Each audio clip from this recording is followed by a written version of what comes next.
video today is on our isolation studies again. So we're going to be looking at our hooks, and we're going to look at 4 different ways and how we can utilize the hook. So we're going to look at the basic bare bones techniques of our hooks, and then 4 different ways we can use those hooks in bag work, sparring, pad work, whatever you want to do. Just different ways to use these tools. Okay, so if you like this video, please make sure to like, comment, share, and subscribe. So, just like our straight punches, we have our lead hand hook and we have our rear hand hook. Now, a hook is a rotational punch. It's not a straight punch, it's a rotational punch. What gives me the power of the hook is the rotation of my body. Okay, my fist and my arm is usually at a fixed point, and it's my body that takes the rest of the punch through. So I'm going to be here in my garden stance. Now we're going to look at our lead hand hook first. Now there are other ways to throw this punch. I'm going to go that later on in the video, but a real dead basic way to start with would be to bring your weight to your back leg and twist your lead leg like this. The reason why I do this is because there's less friction on my lead leg when I turn my foot, and it gets a better rotation and more power. Here. Good drill to start with doing this. If you're in your garden stance, you bring your weight to your back leg, twist your lead leg, and turn your body this way. Try and keep your head facing your target. Here. I can do the same with the other leg. To here. So now we're going to have a look at the hook. So there is a slight load, and we're going to make our structure of our arm. So my elbow will come out, and it's here now. Now if you notice, my elbow is relatively high. I don't like to drop my elbow to here. It leaves my face open, and I don't have a very good structure on my arm. I want a good structure here, so when I hit my target, my structure isn't gonna collapse. It's here. Same as if I go my backhand hook, it's here now.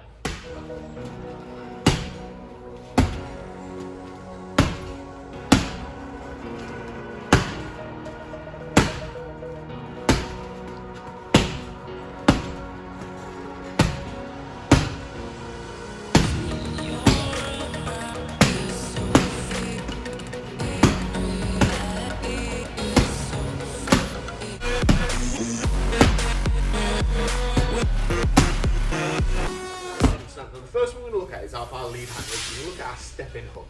The step-in hook is different because instead of leaning my weight back and twisting my leg, I'm going to push my weight forward and already step with my leg turned like this. It's here. When I'm doing this technique, it is really important that I'm not landing too heavy on this leg, because then it's going to be really hard for me to bring my weight back if I need to. I should be able to step and come back, being able to transfer my weight. The reason why I do this is because I might do a longer range hook, and I might use this to find the target here and come back. So I'll be here in my garden stance, step, come back. Now, we could also use this shot to follow up our next shot. So we can go here, here for our cross and come back. When I'm doing this technique, it is important that when I step and I've got my good structure, my shoulder, my elbow, my forearm, my fist, and I'm here, my hand's here, I can follow up if I need to, or I have the choice to come back out of range so I don't get caught myself. So I'll do it from this angle so you can see. So we're here, here, and back, here, here, okay?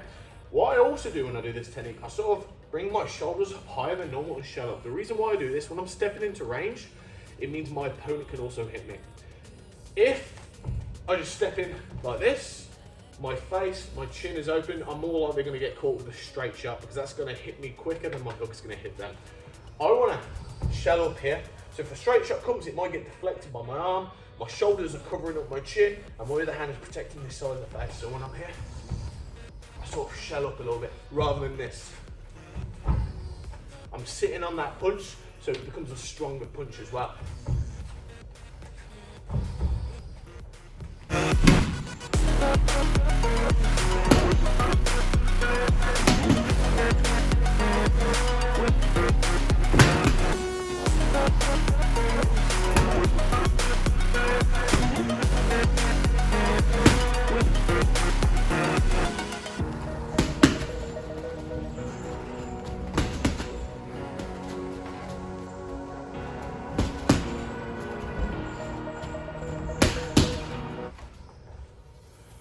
next way we can use our hook is in terms of a footwork perspective, and we can take dominant angles. So we're going to look at, it's kind of 2-1, it's kind of cheating. We're going to look at the gliding hook and the pivot hook. And this is all off my lead hand. I've got this pad here, let's just ignore that for a second. So, we're going to be in our garden stance. The first one is the gliding hook. Now with a gliding hook, we step towards where we're punching. So if I'm throwing my lead hand hook, I'm going to be punching that way. So I'm going to step that way. I'm going to glide with the punch. So I'm going to push off my lead leg, and my back leg's going to come in a diagonal motion. I'm going to throw my lead hand hook. Most likely, I should still be facing in the way I was facing before.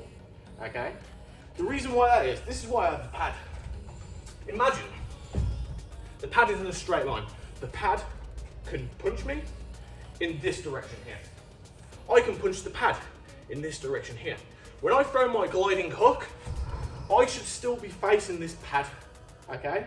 Because I can still punch that pad now, but the pad is no longer facing me, it's facing the wall over there. So the pad can't hit me. For the pad to hit me, it has to readjust here to hit me. So let's go back to that.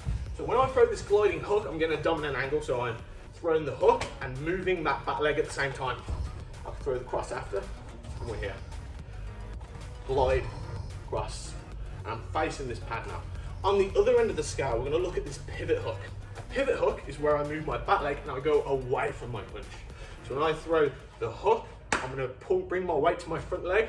I'm going to pivot back. I take a little short step to readjust myself, and then I can throw a punch. A lot of the time, you'll pivot hook when your opponent moves into you, and then you can sort of redirect them like a matador would with the ball. So we're going to throw this pivot hook, and you're going to get the dominant angle this way.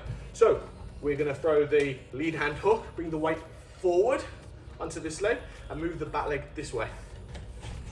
Cross. Always like that last little readjustment.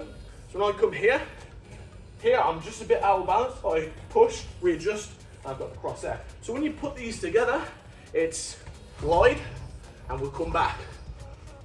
Pivot. Come back.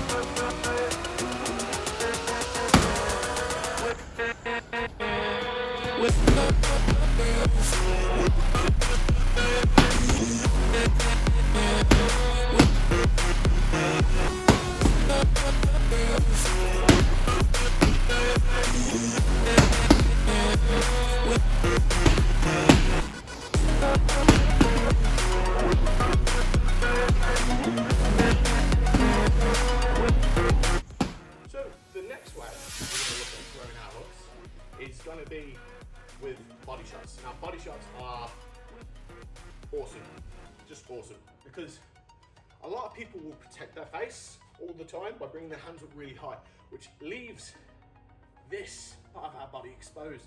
And if you catch a very good body shot, you'll just take the wind completely out of somebody, catch them in the liver, and a lot of time it's game over. And you can generate a lot of power with a body shot. The importance is with a body shot though, is finding the right opening and the timing.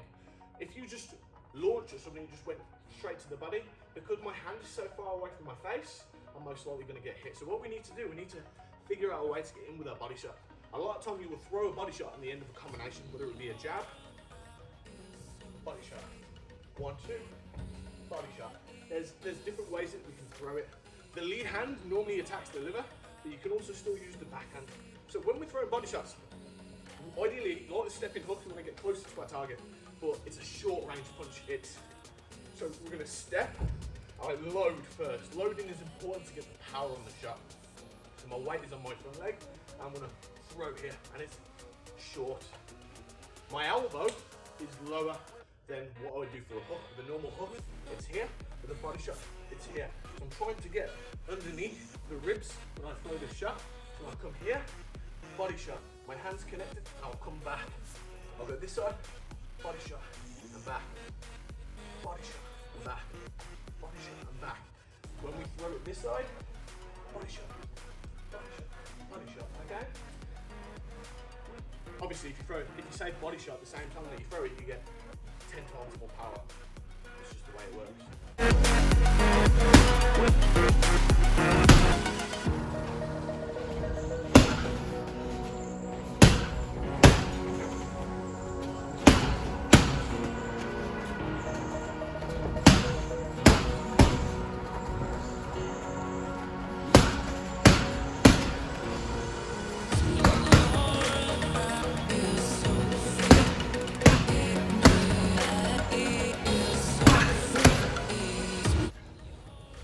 So our next one is going to be using our backhand.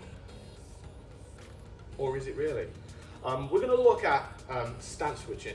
Now, stance switching is, I would say, a pretty advanced tool that you do later on in striking. It's not something you'd start out with, because you'd want to learn how to fight in your stance first before you start switching into your opposite stance.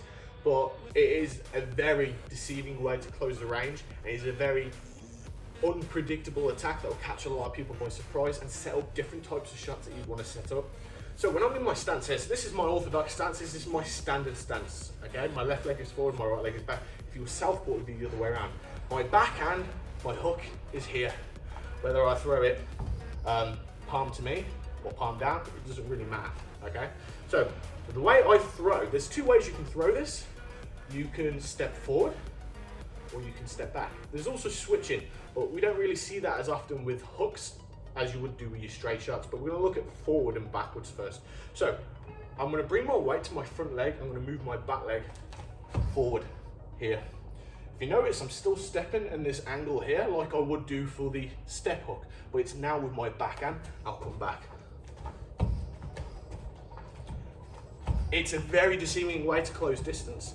And on the other end of the scale, if your opponent is advancing on you, another good way to escape would be to step your lead leg back and throw your now lead hand hook off this leg, and you can come back. Or you can switch both times backwards. It's what I prefer to do. So you can step in, you can then follow up with a left cross, left kick, whatever you want to do on that side of things there. So we're here, bang, there and back. You can set with a left cross. You can then set up with that left kick. However way you want to do things on that side. With the backwards one, we're going to bring this leg back. Here, you can throw the cross there, or you can just escape there. You can step back with your hook, throw your kick. There.